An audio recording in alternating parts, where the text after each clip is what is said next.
This is Aaron Golub, host of the Blind Ambition podcast.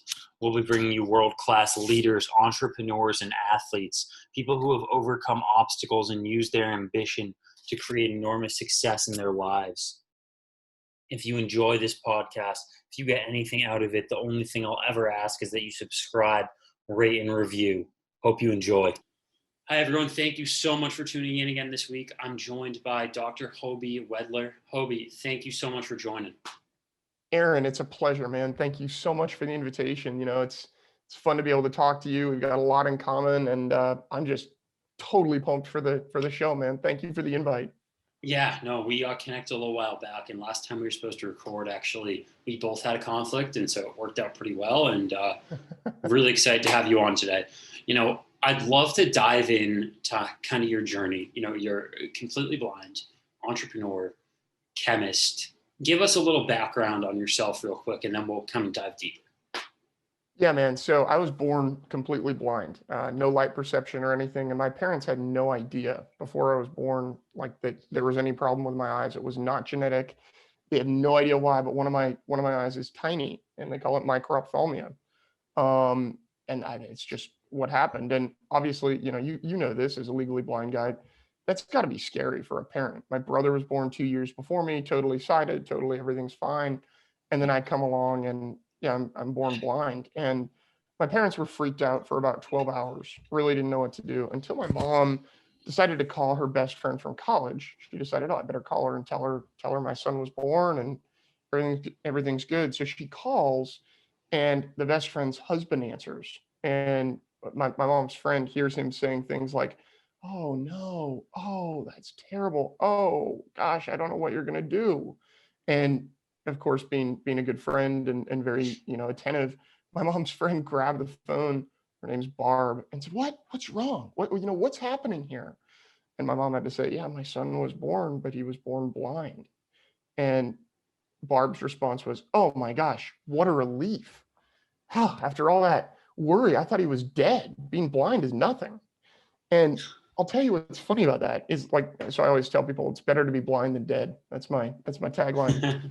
And it is, but the thing that, the reason that Barb is so okay with blindness is her father's best friend was blind, totally blind since birth. So it was like, he was always around and, she grew up with him and, oh, John's coming over. It wasn't, oh, I don't know how to act around blind people. She knew. And my parents they knew some blind people, but not well. So they didn't have that experience. And Yeah. I'd be curious if you found that in your life too, like the people that you meet that have interacted with blind people in the past get it and are way more just relaxed about it. Yeah, no, in my opinion, it really depends. And I think that, once someone spends 5 minutes with me, they learn my personality, they learn who I am. As soon as someone understands my story and my past, then they act very different to me versus when they first find out. But, No, absolutely. I'd love to, or no, you keep going. I just want to give a few more details. Yeah. So my parents, and I think we both probably can, I'm assuming here, I haven't touched on this, but I assume we can thank our parents for being super supportive and holding the bar extremely high. My parents learned very quickly how to work with a blind child and that it was okay and that it totally made sense and was not a big deal. And, that they could deal with it. They could handle it and excel at it actually. But what was interesting for me is that they did three things really well. They told me and my brother both, you need to take responsibility for your life and for your actions. Like if you do well, it's yours to celebrate. Don't rely so much on others that you have to give them any credit for your success. But also if you fail, if you mess up, that's your problem too. Like you need to take the blame for that. And that was great. They had so much respect for us and expected exactly the same in return. And finally, they really just had high expectations and they never lowered that bar. And for me, it's like, okay, these people expect a lot, but that means I'm gonna have to work hard. And so they taught me that there was no substitution for super hard work. And I'll be really, blunt about it. We literally, I think my parents wanted to do this so that we learned we did everything ourselves on our home, all the construction, all the plumbing, all the electrical. We didn't hire that out. So it was not uncommon for us to go to school, come home and do 4 or 5 hours of homework, and then and then work on the house until dark and work on various projects around the house. We just didn't stop. And that sort of work ethic is what set me up for my future now. And I don't want to blather on too long about this, but I fell in love with science just as a young kid, trying to figure out how shit works, really understanding how the plumbing works in our house, and Yeah. why does the water come into the house under pressure? And that led, like when I was 4 years old, to a field trip to the water resources department, and really figuring that out. Like, why does the vacuum turn on when you plug it this thin cord into the wall and flip a switch? That led to a whole discovery. And then in high school, I had an amazing chemistry instructor. So we really got into the conversation about, you know, she didn't believe that she knew that I loved chemistry and that I was decent at it, but it's kind of this weird thing where she would encourage all the other students, well, all of us, when we were sitting in there, she would say, hey, chemistry is what we live. It's what we breathe. It's what we eat and drink. Like, this world is chemistry, you should study it further. And then I would go tell her, so yeah, I want to do this. Like, give me some options. Let's talk about how I can do this. And she'd say, well, you're blind. That doesn't really seem practical. I don't know if this is going to make sense. And I thought, okay, I hear you, but I got to figure this out. I know this is possible. And I know there's something I can tell this woman to change her mind, because I respect her to this day tremendously. She's an amazing teacher. And eventually I said, I remember it was second week of second semester, I went into her classroom early in the day, like before any students were there.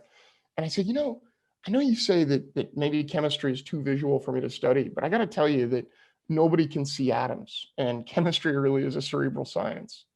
And she heard that and she said, oh, yeah, you can't really argue with that. So it became a true ally and supporter, and to this day is one of my most trusted, amazing allies and friends and supporters. I ended up going to the University of California, Davis, and studied chemistry and history, actually, and ended up wanting to teach chemistry. I've always had the heart of a teacher. I just love explaining things to people in a way that maybe they didn't think about them before, and that makes some sense. So I've always had that desire to teach, and I got excited when I was an undergrad about being that instructor at a college or university who walks into the lecture hall of like hundreds of freshman chemistry students and teaches that chemistry class. Most of them don't even want to be there because it's just a prerequisite for what they think is their actual major. Like, I'm imagining 8 a.m. on a Monday morning after a heavy weekend of partying, nobody wants to be there, right? And it's chemistry. A lot of people think of it as dry. I wanted to make at least a few of those students excited about chemistry and think about maybe sticking with it a little bit. And in grad school, I had the honor of and pleasure of teaching several general chemistry classes, and realized that students don't like to speak chemistry, at least at that level.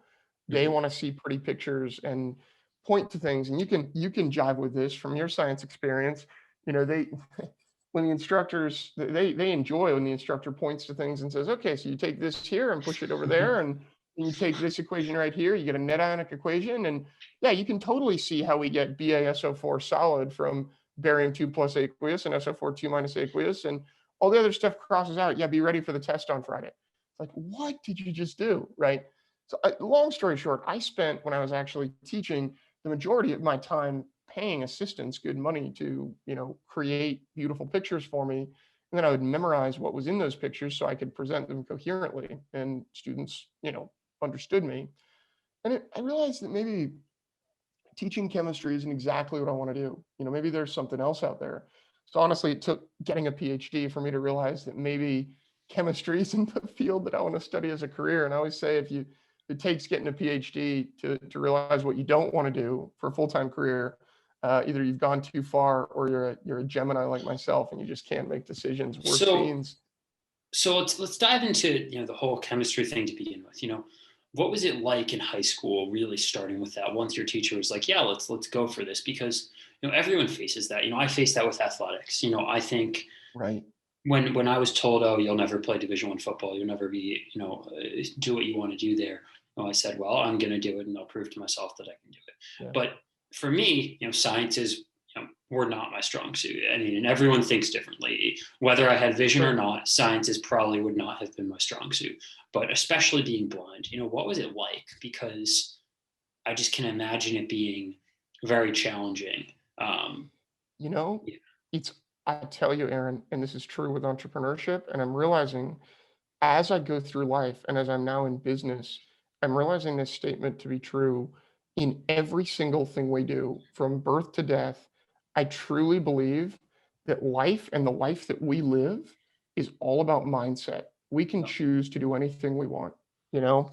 And I just had the mindset like you did with Division One football that like, I'm going to get this done. I'm going to Yeah. do this. I'm going to do it well, and I'm going to figure out how to do it. So, it's about problem solving. So what I did is I had an amazing, I was so lucky, man. I found an amazing assistant and reader very early on in my college career. Actually, when I first arrived at the University of California, Davis, and she ended up working with me all the way from, through my undergraduate tenure on into graduate school a little way. And she was, and she still is, incredibly intelligent and just one of the best people at describing things succinctly and unambiguously, and just an amazing person to work with. So that helped a lot. I would also very carefully choose lab assistants and train them, and I had my own protocol about how to make sure instructors knew that that labs were safe, because I would make my assistant read the lab experiment, the lab exercise with me, even if you know I knew they didn't need to read it. I wanted them to read it with me so I could prove that they had in fact read it. And then we talked about all the safety protocol and all that. So I don't want to go into the details too much, but really, with my instructors as well, there are plenty of situations where, students blame their professors, right? For, oh, they didn't accommodate me. I need to take legal action or whatever it might be. My attitude with everything in life is educate, don't litigate. Yeah. So like my instructors, and everybody's reasonable. You have to be a real jerk not to be reasonable if a student comes to you and says, "Hey, I am blind. I'm going to be in your class. Let's work on this together." So that's what I Yeah. would do. I would go talk to them. Every instructor I had, didn't matter whether it was math, science, liberal arts, language, whatever. I would go to the instructor and I'd say, "Hey, my name's Hoby. I'm blind, and yes, I'm going to be in your class." And sometimes that caused a little bit of tension, and I would say, I'm sure this is not something you're used to. And 99 times out of 100, they'd say, Yeah. yeah, you're right. And I'd say, so don't worry about it, because you're going to be teaching me all the material, all the great material you have to teach me. Yeah. And I'm going to show you how I like to learn. And I'm going to sit in front. And if something's confusing, I'm going to raise my hand and I'm going to tell you. And that was super interesting because they loved that. And Yeah. what we found out from like student evaluations of the classes is almost all the time, especially in a hardcore math or science class, students who wrote on their evaluations always mentioned me and saying, when Hoby would slow the class down a little bit and ask you to describe what you were writing on the board or what you had on displayed on a slide, it didn't just help him, it helped all of us.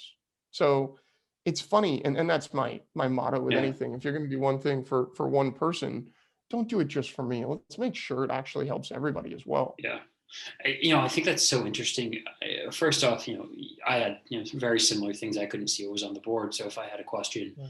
you know, the teacher would slow it down. I was fortunate enough with the limited sight that I had, I could sit in front of my laptop and review the slides in front of me while they were doing it on Sure. on the board.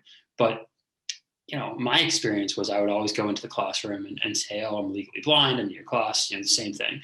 And then the next week or the next class, whenever we had like slips for football in college, to go in and be like, "Hey, I need you to sign this because I'm going to be missing some class here and there when we travel to away games." And I would go up with a couple of the other football players, and the teachers, like 99% of the time, unless someone knew who I was previously, would look at me like I had 15 heads, or it's like, "You just told me you were blind, like last class, like what?" It was the funniest thing ever. Oh, that's so funny. Yeah. No, it's great. People have different responses to things, and yeah, no, that's great. I would, if I were you, I'd love to walk up with my white cane and say, "Hey, I need this football permission form signed." You know? Yeah. But But yeah, do you see what yeah, I mean though about this whole mindset thing? Like that's what I want. If there's nothing else that I can portray to your listeners today, it's mindset. oh, That 100%. dictates success or failure. Yeah, you can do anything you want if you really put your mind to it. Well, and if you What? have the right attitude, Yeah. If you believe that you can do it, you have the right attitude, and you stick with it. There's no challenge that you can't overcome.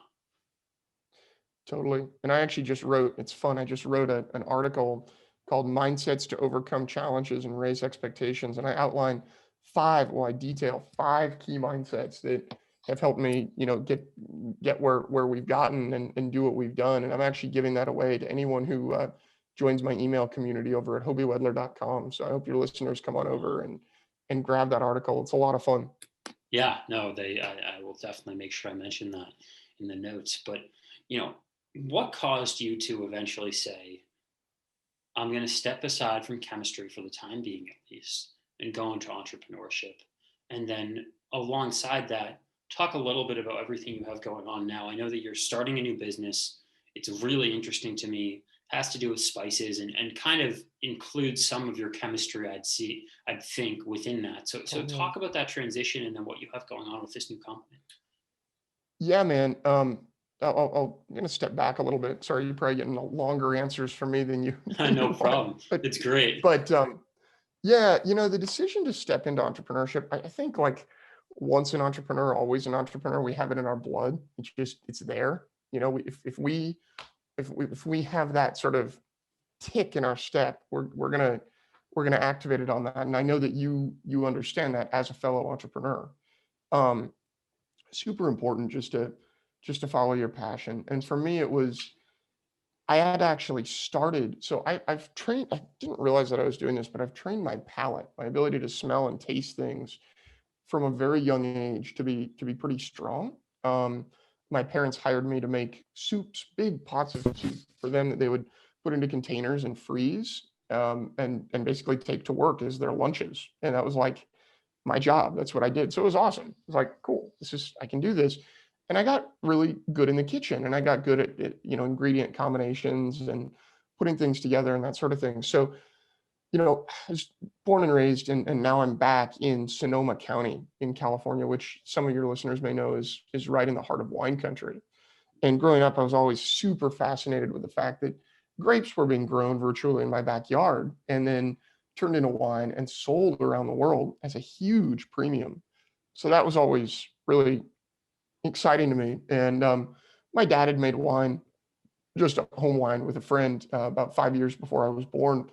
And there was still some around when I was a kid. So I tasted dad's wine and I was like, oh, that's really cool. And, it was actually really good wine. And I would pick things out in wines that I would try. My partner's stepfather actually got me really excited about wine, not from a drinking perspective, from a tasting perspective.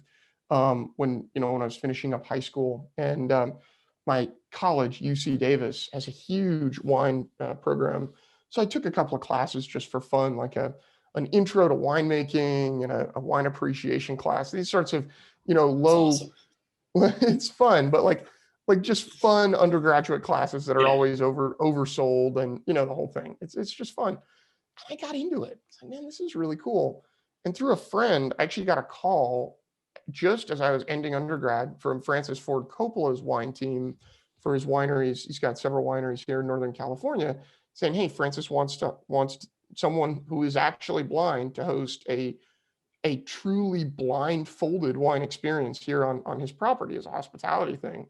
I said, yes, please. I jumped on it and actually innovated an experience that he really enjoyed. And we were soon picked up by their sales team. And because I was a computational chemist, I studied chemistry on the computer, basically applied computational chemistry, my laptop was my laboratory, and I had an amazingly flexible and understanding advisor who said, hey man, if you want to travel and do this, as long as you get your work done, I don't care, you're fine. So throughout a lot of my graduate school, actually, I was on the road and having a really good time hosting these tastings and really teaching. And we've since expanded them into many more markets and industries around the globe. And that at that time, I realized, wow, this is working for myself. This is, I'm really showing people life through a new lens. When we temporarily remove eyesight, we're not distracted by that sense anymore. And it's just way easier for people to focus. Super interesting. So that's what got me really excited about entrepreneurship. And by the way, I just want to make another comment about entrepreneurship that I think is super important. We talked before about problem solving and how, being a blind guy in the sciences or being a blind guy in football like yourself, whatever the case may be, life's about problem solving. It's about finding a solution.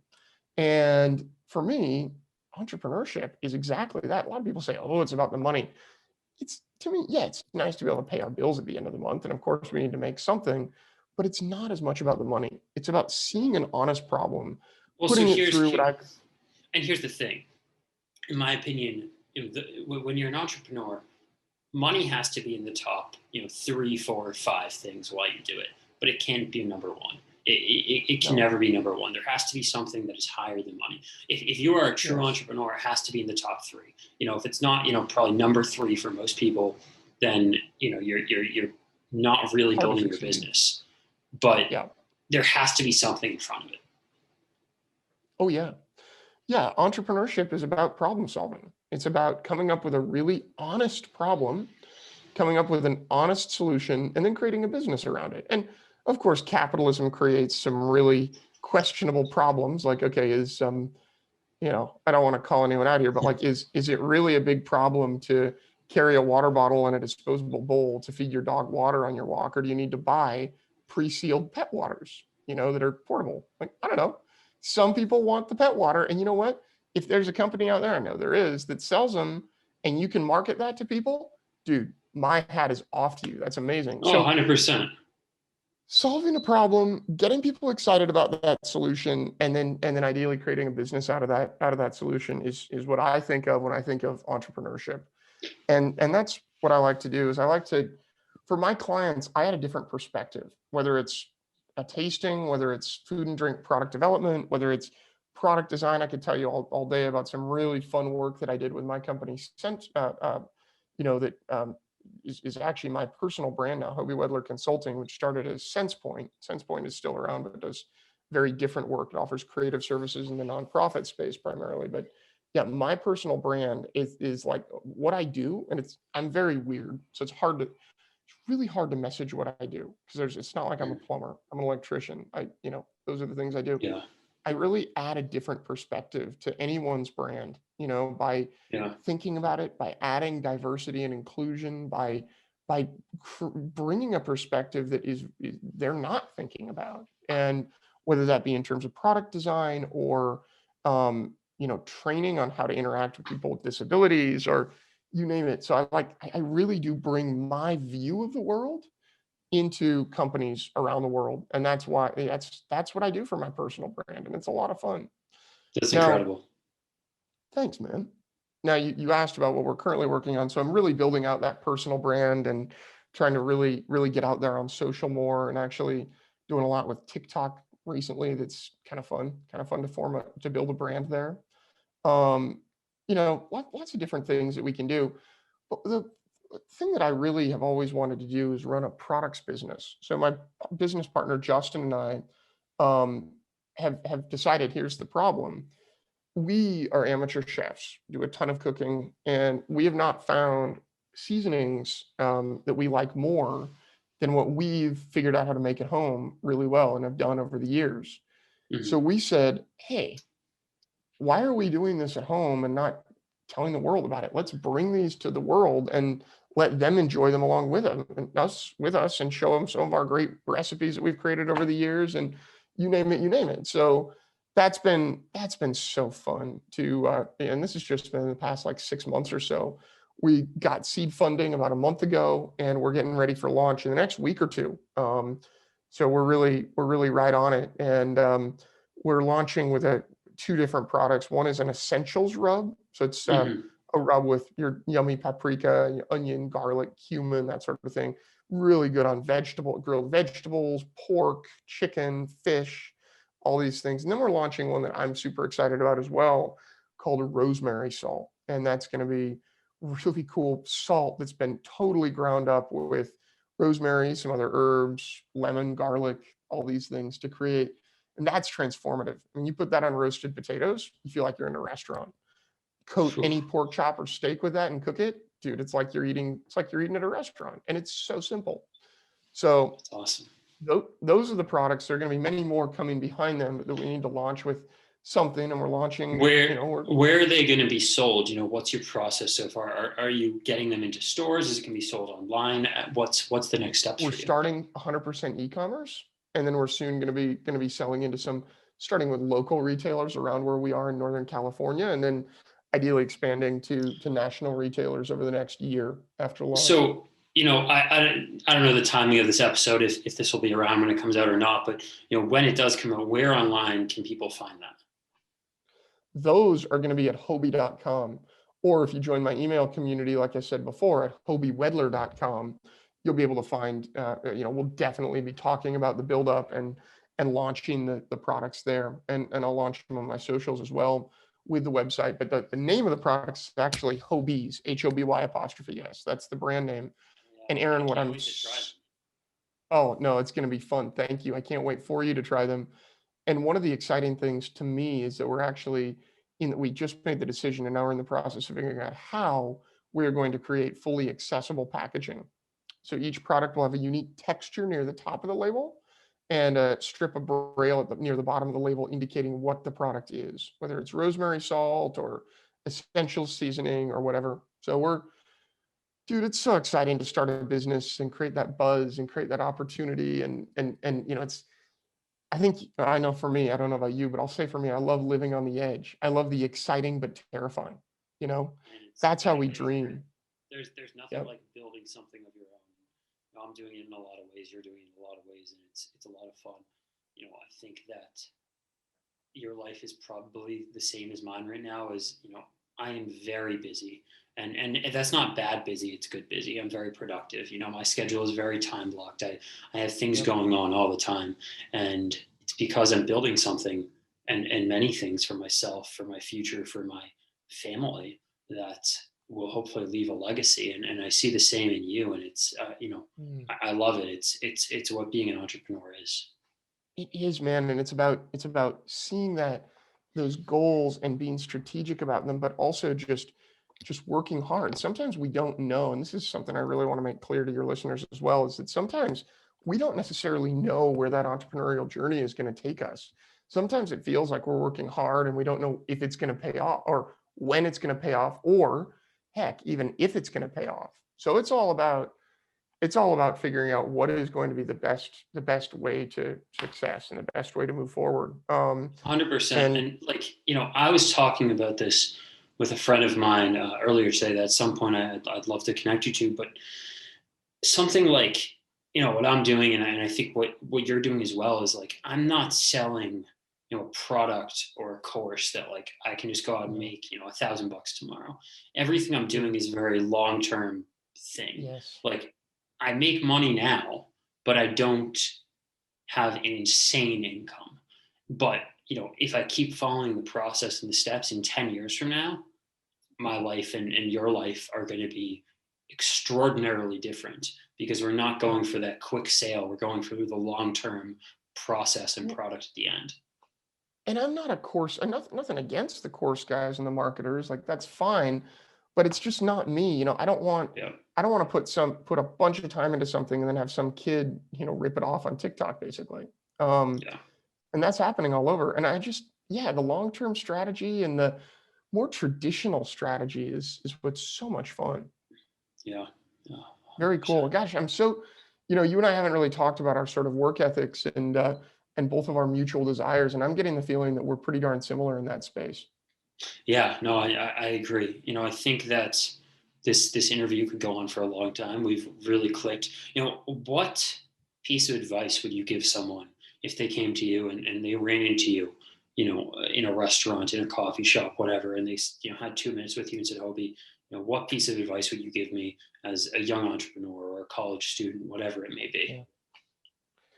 I would say that's a great question, first of all. And I would say it's all about the mindset that you have. You will dictate your future by the way you think. And the most important thing is that we believe in ourselves and that we don't compare ourselves to others. So if all we're doing is our personal best, we are winning. We are 100% winning, right? And just be your best. Be proud when you look in the mirror at night or in the morning or during the day. Just be proud of what looks back, because that's, even whether you're making a bunch of money or whether you're not making any money, if you're proud of what's looking back at you, it means you are moving forward.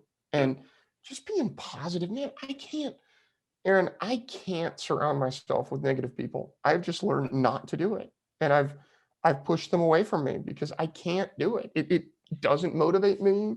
It I'm probably no good for them. And it just on so many levels does not work. So that's the other thing I would say is do not surround yourself with negative people. And the other thing, and this is a really fun one, and this is a little bit more intricate and a little more nuanced, but hear me out here. If there's something that like sits around and bothers you, don't let it bother you anymore. Just do it. Like perfect example. If you've got dirty dishes from dinner and you're tired and you're like, oh, whatever, I'll do those tomorrow.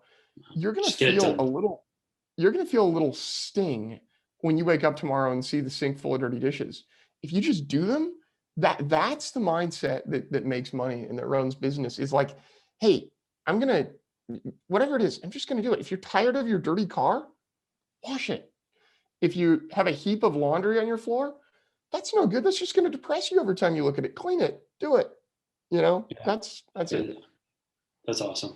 I love that. Yeah. And the other thing that I would, we're talking a lot, Aaron, right now about diversity and inclusion in many, many spaces for many reasons. And what I would just say about diversity that I think is important, it's not about like checking the box and having one diversity officer working for a company and saying, oh, there we go. We solved the problem. We did it. No, it's more like bringing diverse people to the table and bringing unique perspectives forward solves problems differently and usually more effectively. If you've got people from different ability backgrounds, different racial and ethnic backgrounds, different socioeconomic statuses, to be honest, you're going to have more perspectives and more sort of thought leadership when things go awry and when problems need to get solved. And I bet, and I've seen this in other places, if you have a more diverse workforce in your business, you will increase your bottom line. It's just that simple. Yeah, that's awesome. I love that. Where can everyone find you on social media, online? We've already talked about your websites, at Hoby.com and Wedler.com. What about your social media? Social media is simple. I'm at Hoby Wedler on all the platforms. I've been able to secure that. So Facebook, TikTok, Instagram, LinkedIn, and Twitter. I'm not super active on Twitter, but I'm trying to be active on all the others as much as I have time for and as much time as I have. And I would love to get in touch with people. So don't be a stranger. On my website, Hoby Wedler, HOBYWEDLER.com, you can join my email community and get a copy of my free article about mindsets and overcoming challenges. You can also book an appointment with me. And if you want to chat about anything, just grab a discovery call and I'd love to talk to you. Don't be a stranger. Message me, reach out, schedule an appointment. Whatever. This is amazing. Awesome, man. Thank you so much for coming on. Aaron, thank you so much. And it's been a real honor. Thank you so much for listening to this podcast. If you enjoyed it at all, if you got one thing out of it, we'd really appreciate it if you would subscribe, rate, and review. Thank you.